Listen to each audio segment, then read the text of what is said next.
Hello friends, welcome back.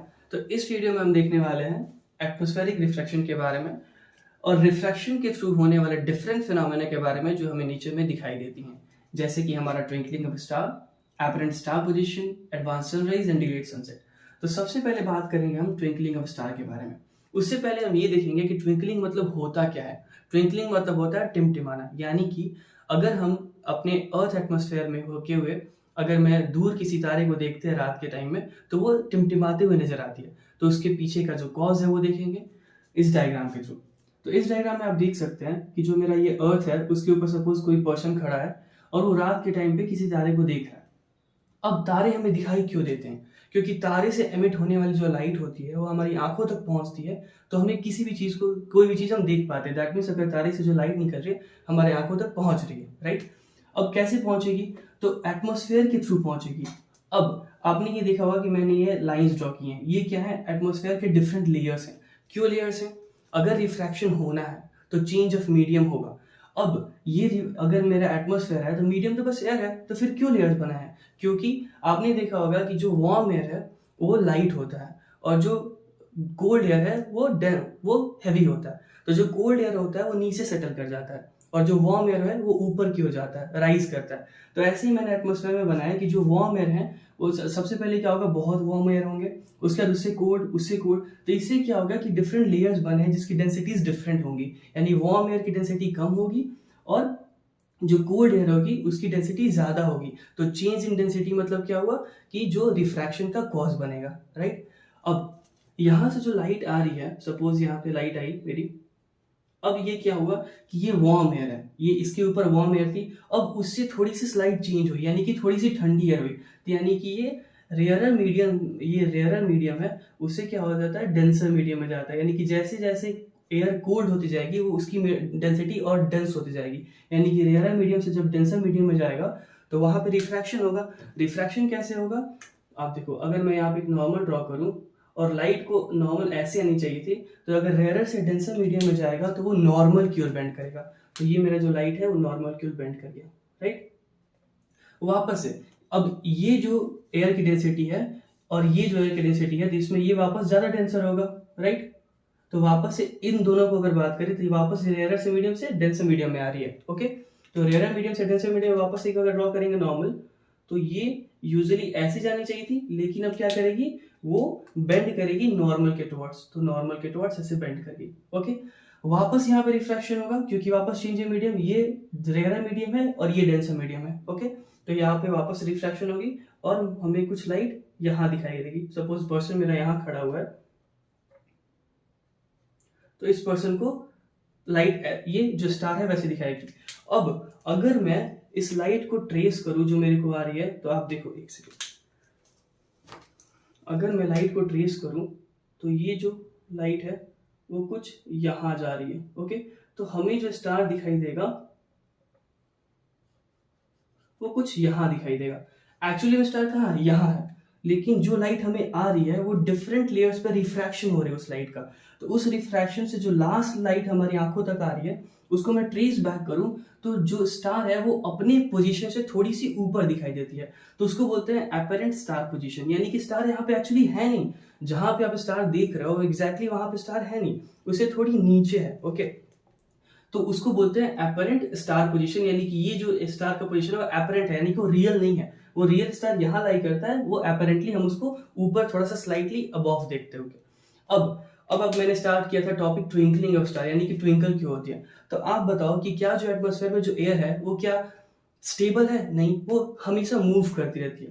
तो यानी जो ये लेयर है वो कंटिन्यूअसली मूव करती रहती है, मूवमेंट होती है। तो उस मूवमेंट के कारण क्या होता है कि जो रेज ऑफ लाइट जो हमारी ओर आ रही हैं वो थोड़ी थोड़ी मूव करेंगी। तो जब ये मूव करेगी तो कभी लाइट हमें यहाँ दिखाई देगी, कभी यहाँ दिखाई देगी। तो स्लाइटली जो मूवमेंट होती है उसके कारण क्या होता है, हमें तारे टिमटिमाती हुई दिखाई देती है। कभी इससे क्या होगा कि सपोज ये लाइट आ रही है, कभी ऐसे आएगी, कभी ऐसे आएगी, यानी कि वो जो लाइट का पोजीशन हमारी आंखों के सामने ऐसे आती रहेगी। तो कभी कम अमाउंट ऑफ लाइट हमारे आईज में एंटर करेंगी, कभी ज्यादा अमाउंट ऑफ लाइट हमारे आईज में एंटर करेंगे। तो इसकी वजह से जो लाइट होती है वो हमें ट्विंकल करती हुई दिखाई देती है। इसका एग्जांपल आप देखोगे कि कभी आपने बॉनफायर तो किया ही होगा। अगर आप बॉनफायर के पीछे कोई लाइट रख दो तो आप, या फिर बॉनफायर छोड़ो, अगर आप रोड पे जा रहे हो कभी, तो जब बहुत गर्मी का टाइम होता है तो आप देखते हो कि जो रोड से थोड़ी थोड़ी वेपर जैसी निकलती रहती है, यानी कि वहाँ पे जो एयर है वो बहुत वार्म है। तो जब आप वार्म एयर के पीछे का जो चीज़ देखते हो वो हिलती हुई नजर आती है, यानी कि वहां से जो लाइट हमारी आंखों को आ रही है वो एग्जैक्टली एक सर्टेन अमाउंट में नहीं आ रही है, कभी ज्यादा आ रही है कभी कम आ रही है। तो उस डिफरेंस की वजह से जो भी चीजें दिखाई देती हैं वो या तो वो शेकी दिखाई देती हैं, अगर अगर सोर्स ऑफ लाइट की बात करें तो वो ट्विंकल करते हुए नजर आती हैं, राइट। अब आसमान में तो स्टार की जगह पे हमें प्लैनेट्स भी दिखाई देते हैं, तो वो ट्विंकल करते हुए क्यों नहीं दिखाई देते हैं? या फिर सन भी दिखाई देता है तो वो ट्विंकल करते हुए क्यों नहीं दिखाई देता है? या फिर मून दिखाई देता है तो वो ट्विंकल क्यों नहीं करता है? इसका रीजन ये है कि अगर आप देखोगे, डिस्टेंस मेजर करोगे, तो जो प्लैनेट का जो डिस्टेंस है और अगर स्टार का डिस्टेंस है तो बहुत डिफरेंस है। जो प्लैनेट है वो हमारा बहुत क्लोज है, अर्थ के बहुत क्लोज है in respect to the distance of the star. तो जो स्टार है वो बहुत दूर है इसलिए हमें बहुत छोटा दिखाई देता है, और प्लैनेट बहुत नजदीक है अर्थ के इसलिए बड़े दिखाई देते हैं।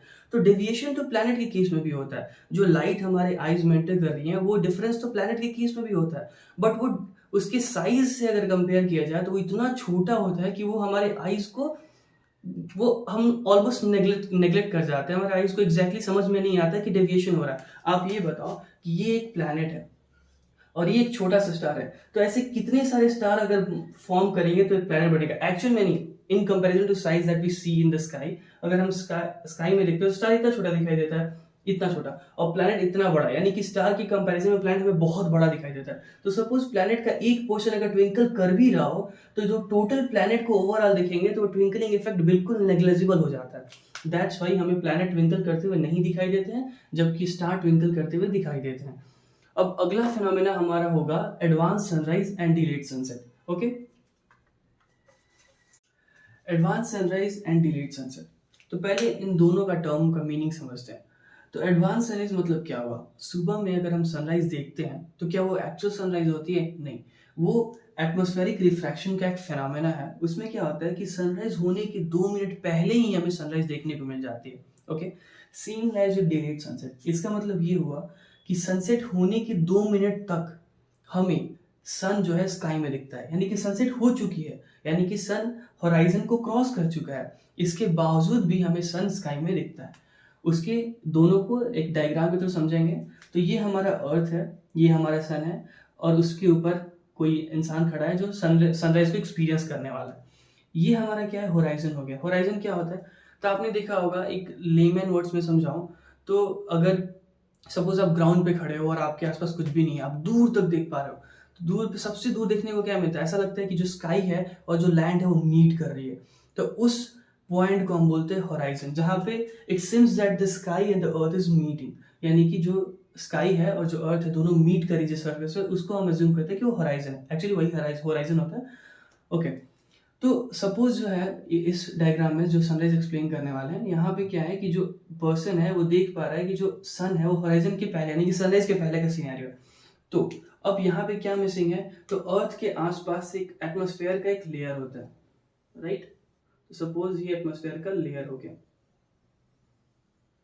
ओके, अब वापस मैंने आपको क्या बोला था कि जो डेंसर एयर होती है, यानी कि जो कोल्ड एयर होती है वो डेंस होती है, वो नीचे की ओर होती है, जो वार्म एयर होती है वो ऊपर की ओर होती है।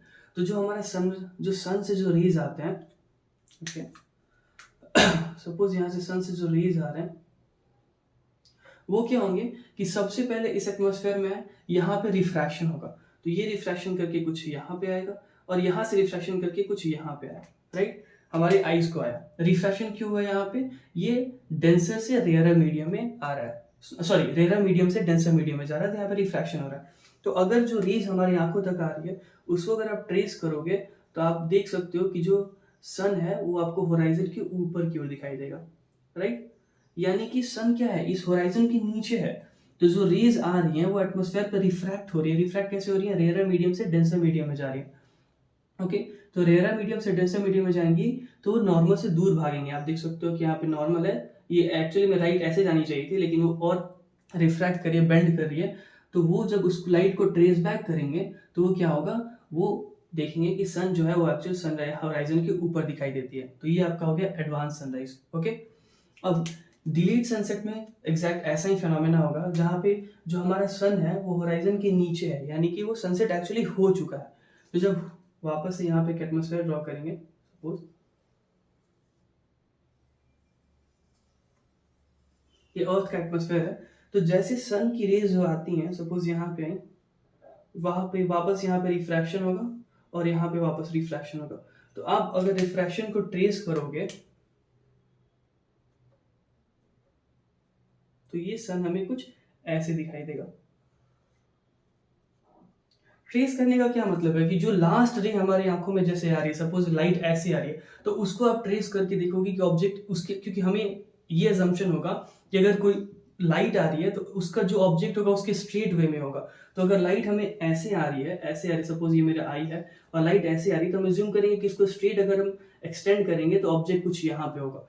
तो लाइट जिस डायरेक्शन के थ्रू हमें आती है रिफ्रैक्ट करके, एक्चुअली में लाइट तो यहाँ पे है, सो सन का जो पॉइंट है वो यहाँ पे, सन एक्चुअली यहाँ एग्जिस्ट करता है, लेकिन जो लाइट ऐसे रिफ्रैक्ट करके हमें ऐसे आ रही है कि उसको ट्रेस करने पे हमें लगता है कि जो ऑब्जेक्ट वो ठीक हमारी आंखों के सामने है।